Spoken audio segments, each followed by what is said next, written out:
আজকের ক্লাসে তোমাদেরকে দেখানো হবে যে দুটো ভেক্টরের অন্তর্বর্তী কোণ কীভাবে নির্ণয় করা যাবে। ঠিক আছে, তা ডিটারমিনেশন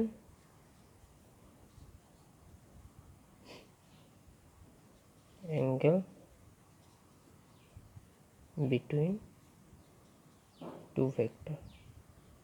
ঠিক আছে, আজকের টপিক। তা প্রথমে বলি যে দুটো ভেক্টর অন্তর্বর্তী কোণ, মনে করো এদিকে একটা ভেক্টর আছে, এদিকে একটা ভেক্টর আছে। ঠিক আছে, ও এ ও বি। ঠিক আছে, আমার এখানে ও এ একটা ভেক্টর আর একটা ও বি একটা ভেক্টর। ঠিক আছে, এই দুটো ভেক্টর অন্তর্বর্তী কোণ বলতে এরকম। ঠিক আছে, এই কোণটাকে বলা হচ্ছে। তা আমি একটা এক্সাম্পল নিয়ে দেখাচ্ছি। প্রথমত আগে যেটা হয় অ্যাঙ্গেলটা কীভাবে আসে সেটা আমি আগে একবার দেখিয়ে দিই। ভেক্টরের ডট প্রোডাক্ট করলে কি আসে? এ ডট বি সমান কি আসে?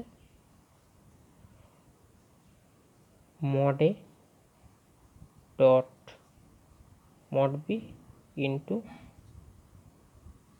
কস থিটা। থিটা মানে আমার এই দুটো ভেক্টরের অন্তর্বর্তী কোণ। ঠিক আছে, এবার কস থিটা সমান কি আসছে আমার A dot B by mod of a vector dot b vector। ঠিক আছে, এ ডট বি আগের দিনে ডট প্রোডাক্ট করে দেখা নিয়েছি। আমি এখানে একটা এ ভেক্টর নিচ্ছি। এ ভেক্টর এ সমান হচ্ছে আই প্লাস 2j প্লাস কে। ঠিক আছে, বি একটা ভেক্টর আই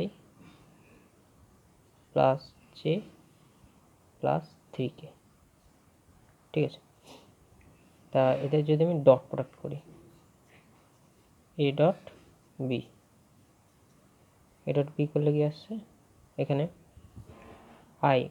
ঠিক আছে, আই ডট আই মানে হচ্ছে এখানে যে 1 আসছে, 1 প্লাস 2 2 গুণিত 1, জে ডট জে মানে আমার 1 হচ্ছে। ঠিক আছে, আগের দিনের ক্লাসে দেখানো হয়েছে।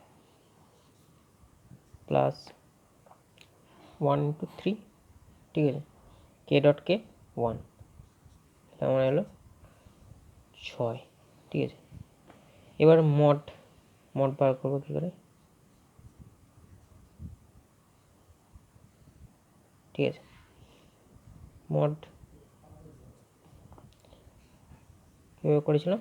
এই ভেক্টরের মড করার সময় 1 স্কোয়ার প্লাস আমার 2 স্কোয়ার প্লাস 1 স্কোয়ার, তাহলে আমার কত আসছে √4 মানে 2। ঠিক আছে, বি ভেক্টর এর মড মানে আমার পরম মান 1 স্কোয়ার প্লাস 3 স্কোয়ার,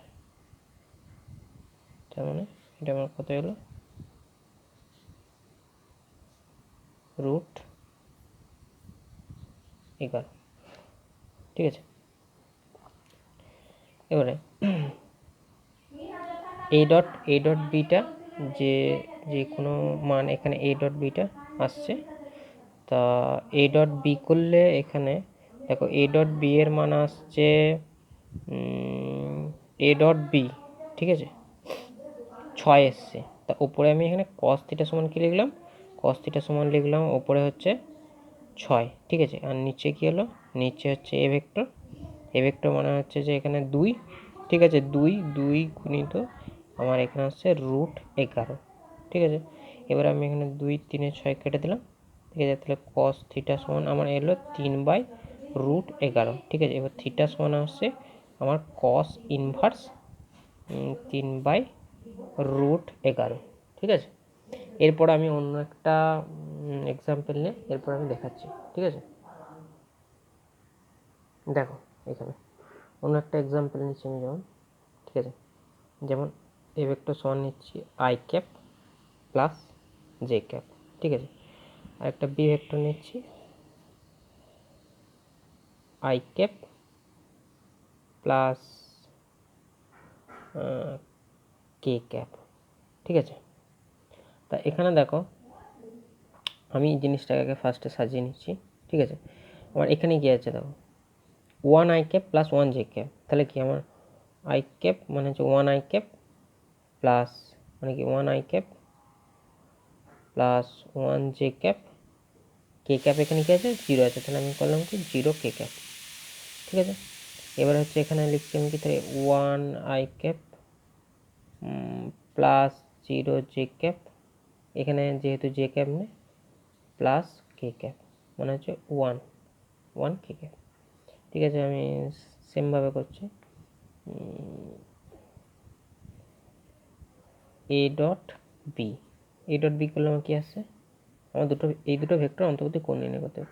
এ ডট বি করলে কী আসছে, ওয়ান ইন্টু ওয়ান ওয়ান আসছে, এখানে জিরো এখানেও জিরো, তাহলে আমার এলো অ্যাকচুয়ালি ওয়ান, ঠিক আছে। এবার মড এ, এটা করলে কী আসবে, রুট ওভার এক স্কোয়ার প্লাস রুট ওভার এক স্কোয়ার প্লাস জিরো স্কোয়ার, তার মানে এলো আমার রুট টু। মড বি করলে আসবে এক square plus zero square plus এক স্কোয়ার, তাহলে আমার আসছে রুট টু, ঠিক আছে। এবার আমি কি বলেছিলাম যে কস থিটা সমান আমার আসে এ ডট বি, ঠিক আছে, by A vector mod of A vector dot mod of B vector, ঠিক আছে। এ ডট বি করেছিলাম আমার কত এসেছিলো one, one by root two two root two, মানে আমার এলো হাফ, ঠিক আছে। কস থিটা সমান আমার হাফ এলো, তাহলে থিটা সমান কত হচ্ছে আমার 60 ডিগ্রি, ঠিক আছে, কস 60 অথবা কি পাই বাই আমার 3, ঠিক আছে। এবার একটা জিনিস এখানে বলা কি যে এখানে যখন যদি বলে যে দুটো ভেক্টর লম্ব, তখন সেক্ষেত্রে আমার কী হবে, নিচের পার্টগুলো বার, এই নিচে মটফট বার করার দরকার নেই, এইখানে শুধু এ ডট বি যেটা আছে সেটা মানে জিরো হয়ে যাচ্ছে, ঠিক আছে। লম্ব মানে কি, লম্ব মানে হচ্ছে যে যদি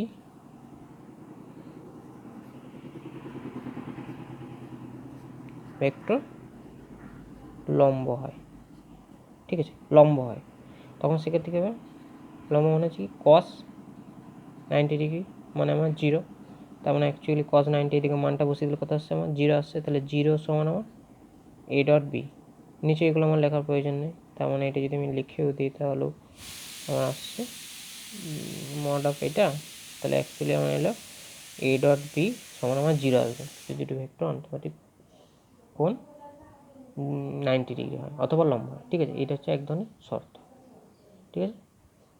আজকে এত দূর অবধি।